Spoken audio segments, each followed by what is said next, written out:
Bismillahirrahmanirrahim. Assalamualaikum warahmatullahi wabarakatuh.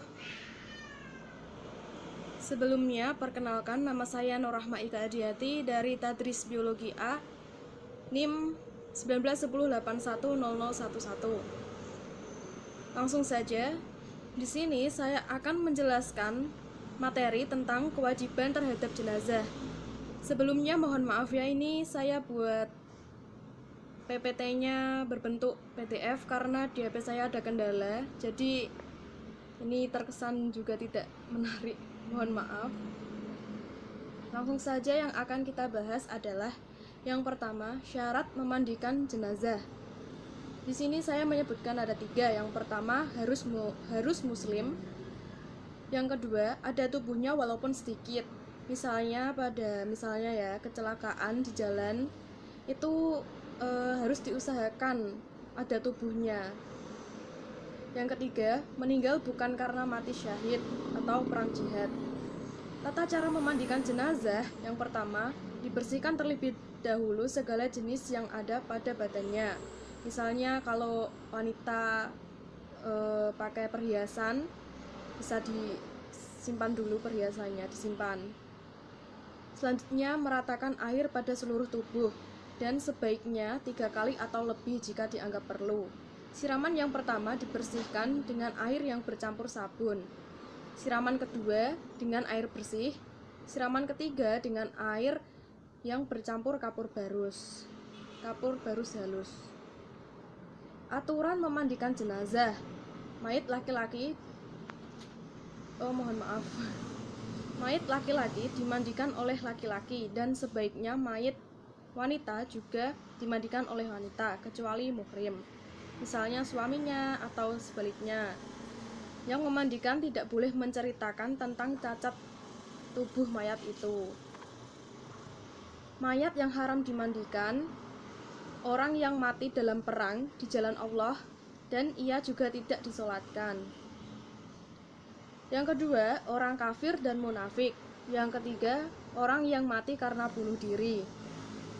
Selanjutnya, bab mengkafani mayit. Mengkafani mayit hukumnya fardu kifayah. Mayit laki-laki, kita menggunakan 3 lapis kafan, baju kurung, dan serban. Kalau laki-laki itu lapisan dasarnya menggunakan 3 lapis. Kalau wanita itu 2 lapis untuk lapisan dasarnya. Kalau wanita itu ditambah dengan kerudung, sarung, dan baju.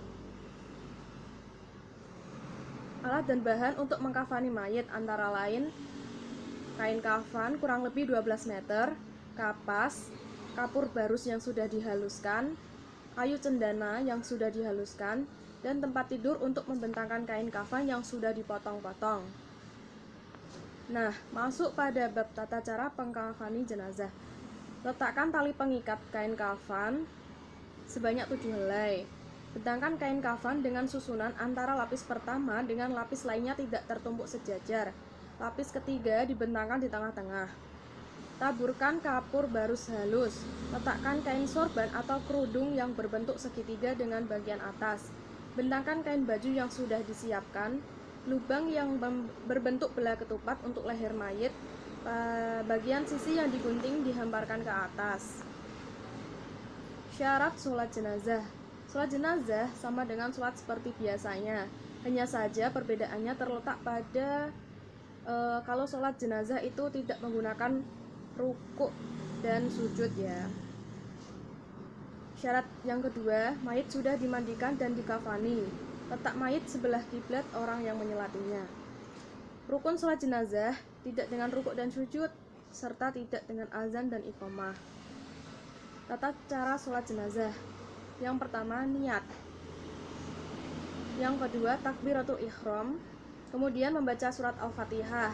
Itu takbir yang pertama. Setelah itu, takbir yang kedua, membaca sholawat atas Nabi. Takbir ketiga, membaca doa seperti Bismillahirrahmanirrahim. Allahumma firlaha warhamha wa'afiha wa'fu anha. Kalau mayit perempuan belakangnya pakai ha, kalau mayit laki-laki diganti hu ya. Takbir yang keempat membaca doa, kemudian salam. Menguburkan jenazah. Yang pertama, lubang kuburan sekurang-kurangnya jangan sampai bau busuk mayit dapat tercium keluar.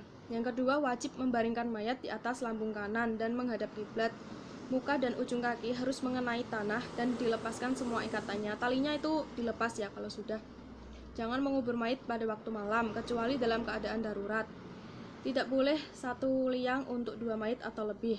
Jika mayit telah dikuburkan, maka disunatkan bagi pengiring jenazah untuk berdiri sejenak di hadapan kuburan dan kemudian berdoa. Terus yang terakhir, disunatkan untuk menyirami kubur dengan air.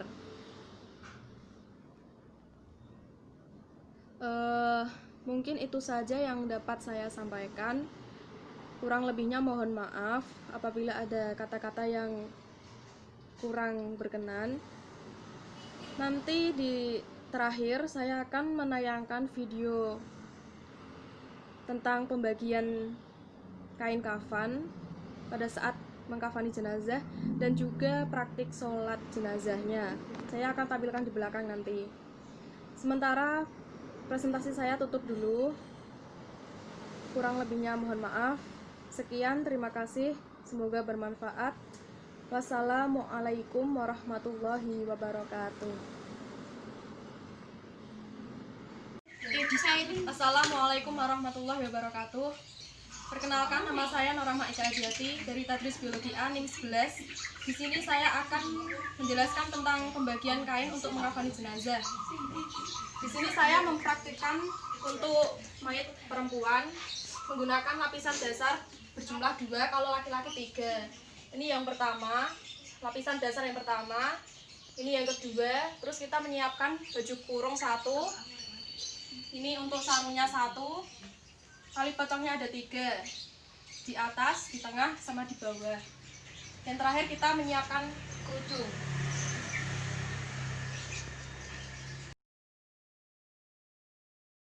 Sholli ala hadihil mayyitati arba'a takbiratin fardu kifayati ma'mumul lillahi ta'ala. Allahu akbar. Bismillahirrahmanirrahim. Alhamdulillahirabbil alamin. Arrahmanirrahim. Maliki yaumiddin. Iyyaka na'budu wa iyyaka nasta'in. Ihdinas siratal mustaqim. Siratal ladzina an'amta 'alaihim ghairil maghdubi 'alaihim waladdallin. Amin. Allahu akbar.